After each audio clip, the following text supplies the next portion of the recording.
Welcome to the Sun Goddess Creations podcast. This podcast is your go-to for all things regarding self-discovery and self-expression. We also discuss a little bit more taboo subjects like religious deconstruction, non-traditional relationship orientations and sexuality, and much more, all with the intention of supporting your soul's evolvement and highest expression. I am your host, Jenica Dawn. I am a certified health and life coach with a background education in psychology, but mostly I'm an artist. It is my intention to create things for you, put them out there in hopes that it will inspire you to live more fully, to live in your highest expression, and hopefully give you a little bit more peace of mind during these difficult times.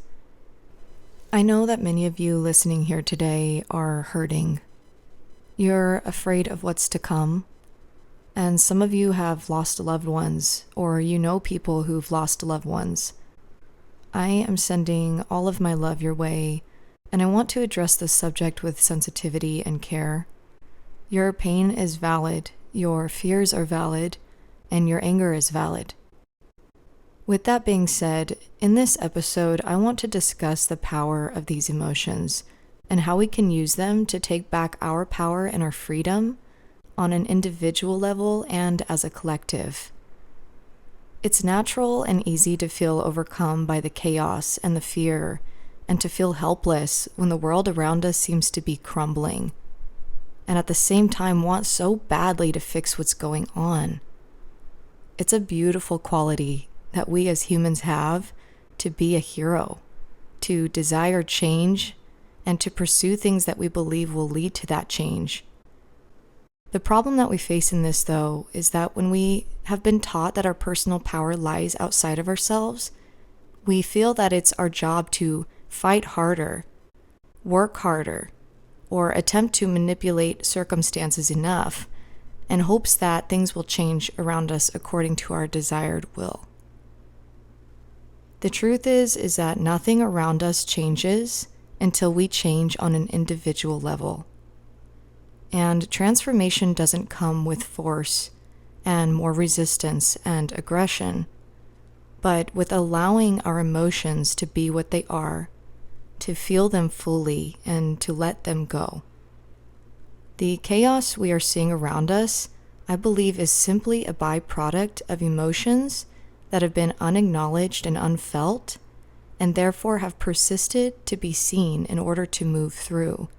Emotions are energy, and energy makes up matter. I want to address this subject today because it's important. It's more important than watching the news. It's more important than the attempt to hoard resources in case of an emergency situation. It's more important than protesting even.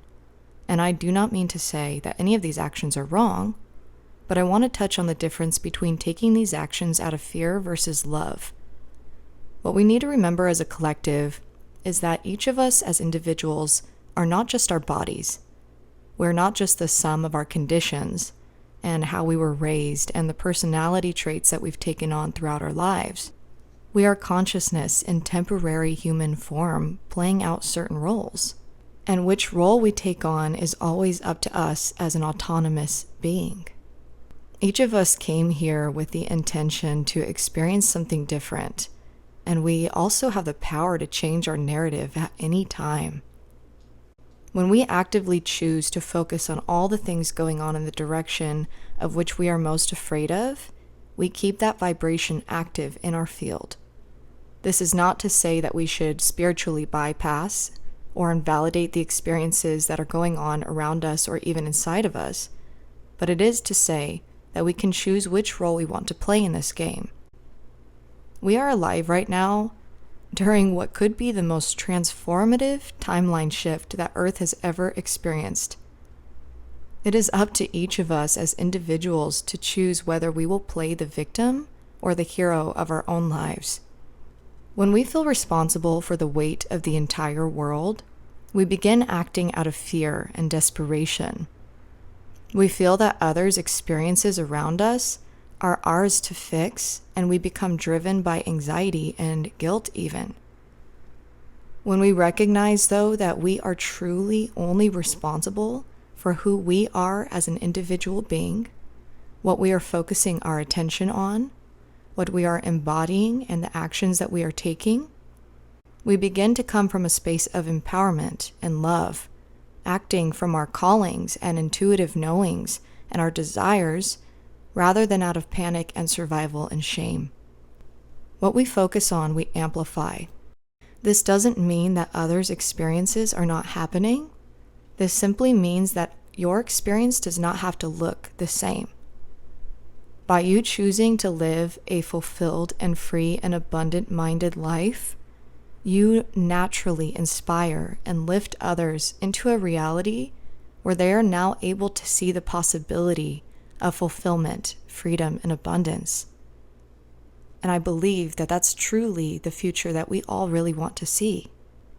There's a reason that these things that are happening are so daunting to us, why they're so deeply upsetting. And it's because there is a desire within each of us that sees a different future, that sees a different possibility. And so when we see evidence of the opposite of that, it is deeply upsetting. This is because we have an internal knowing of what is possible for us, what we can reach, what type of life could be available to us if we were to step into our personal power on an individual level and as a ripple effect as a collective. You awaken humanity by reminding them of the personal power that they have always possessed when you step into your personal power. When you give from or act from a space of love and seeing the greatest outcome for yourself and the individuals around you, you helped lift others out of the vibration that has been weighing them down, and the collective fear becomes collective empowerment and peace. This peace doesn't come from looking around and responding or reacting to the world around us. This peace comes from turning inward and experiencing what we want to experience within our imagination, within our emotional bodies. And if emotions are energy, and energy becomes matter, then it actually is very important that we tend to our emotions. So Dr. David R. Hawkins refers to the emotions as an energetic vibrational ladder. So at the bottom of this vibrational ladder is shame and guilt. So if you're feeling shame and apathy, a lack of motivation and depression, you can't just jump from that space to a space of joy and love and enlightenment. It doesn't work like this. We have to meet our emotions where they're at. We have to feel them. We have to accept ourselves where we are in order to move up that vibrational ladder gently. I think we have a tendency to, when we are in a shameful state, a depressive state, to perpetuate that state with more shaming and feeling bad about feeling bad, instead of recognizing that what we can do is gently alchemize that shame by accepting it, by seeing ourselves where we are at, by separating ourselves from the emotion, recognizing I am not this emotion. I am a consciousness who is observing this emotion, who is observing being in this body with this feeling, letting it be what it is, allowing it to be, and slowly moving up that vibrational ladder means replacing shame, or the lowest vibration of guilt and apathy, with something slightly more charged, such as anger. So a lot of times we've been taught that anger is a negative emotion, that we should avoid it, that it only leads to negative results. And this is actually very not true. So anger is, like all the other emotions, is actually driven by love. Love is the center and source of all things. So every emotion is just trying to lead us to more love. Shame is love's call to be seen. And anger is love's call to be justified. So if we can move from shame to anger, maybe adjust a thought, just to charge ourselves a little bit more. Anger is actually quite productive. And from that state of anger, you feel a sense of empowerment. Like, I can do something with this emotion. I'm not helpless. I'm not powerless. I can move from a state of powerlessness into empowerment because now I have some sort of energetic means to do so. I have some sort of will to do so. When you're in that state of empowerment, that's a great time to start taking action. I wouldn't suggest taking action when you are in a state of anger. I would suggest that when you're in that state of anger, justify, allow, validate that anger, and allow it to teach you more about what you desire to see more of. And once you have a grasp on what that desire truly is, to embody that instead of more of the anger is going to be the most beneficial. When you are feeling empowered, this reminds you of your personal responsibility. And when you are in that state of personal responsibility and taking action in the ways that you know that you can, that you truly do have power over, this gives you a sense of peace. It gives you a sense of groundedness, knowing I don't need to take on all of the burdens of everyone and everything around me. My responsibility lies within me, here and now. It creates a sense of presence and well-being, which naturally lifts you into the vibration of peace and love and acceptance. Recognizing that nothing is actually truly going wrong, that everything has a purpose. And if we train our minds to acknowledge that, to believe that everything is going in the direction in which it should, everything is happening for a specific reason, that these systems are fighting and resisting harder right now because they're crumbling, these foundations are crumbling to be reconstructed into a world that looks and feels so very different. And I get to choose that world by choosing my thoughts. That's a game changer for not only yourself, but for society. Your purpose is to experience life to the fullest. And whatever lights your soul on fire, I suggest walking in that direction with ferocity, with passion.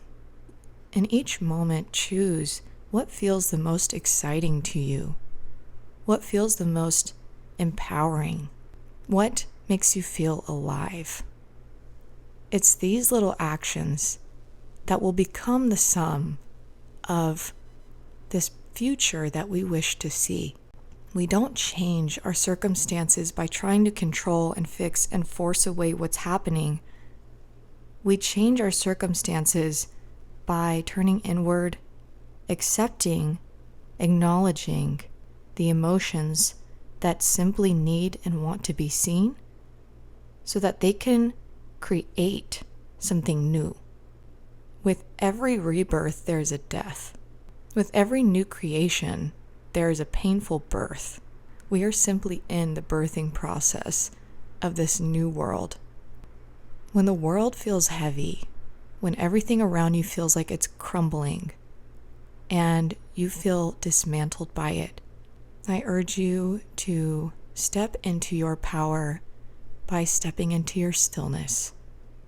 Not by acting out of desperation and fear and panic, but being still in a meditative state, by checking in with your body, with your emotions, with what they need from you, by accepting, allowing, and recognizing that everything is happening as it should be, as it was designed, that you are consciousness observing everything that's going on. You are not your human body. You are not the personality traits and the ego that you've taken on in order to survive in this world. You are so far beyond that. And this is a game. It's a game you chose into for your soul's evolvement, to experience, to grow, to expand, to create meaning, to create in general, to express yourself. If you are seeking more personal support, I am offering all of my podcast listeners an extra 40% off of my 7-step mini course. It's called What the Fuck Do I Want? Confidence Over Confusion mini course. It is a 7-step process of unraveling your deepest values, your main why, the reason that you choose into everything that you choose into. I offer you a very simple step-by-step process of auditing each area of your life to match up with those values and that purpose. I think you will benefit deeply from it, and I hope that you check it out if you're feeling called to that. The coupon code will be listed in my description below for all of my podcast listeners. I appreciate you so deeply for being here. My love is being sent your way. I hope that you feel peace today. You are amazing. You are powerful. Here's to your rising.